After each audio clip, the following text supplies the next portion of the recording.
mwisho siku usikaze bongo, no, hata ukaza bongo. Yaani fikiria upande wa tatu, fungua na ubongo wako wa nyuma. Nobo, mtonyo muhimu. Mtonyo ni muhimu kwa sababu mwisho wa siku hata wewe, mimi najua wanaume mna ego. Umeelewa?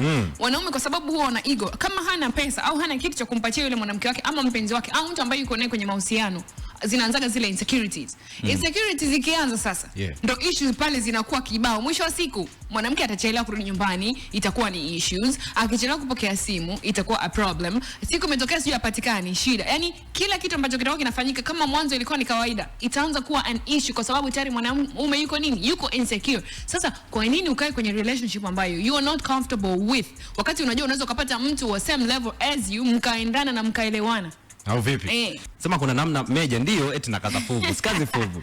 Lakini kuna namna pia inabidi tunaonea huruma. Tunaonea na huruma. Ila mimi naelewa. Unajua sometimes mtu anavokumwaga kwa sababu huna hela, kuna namna inabidi umuelewe. Unajua mtaa unaogopesha sana, especially kama umetoka kwenye mazingira magumu. Unajua mtu akicheki sasa familia ambayo ametoka mazingira magumu, and then hii ambayo pia nataka kuianzisha, maana familia ambayo tunaianzisha ndo bora kuliko hata ambazo tunatoka, kwa sababu huko ndo tunatengeneza kizazi chetu sisi kipya.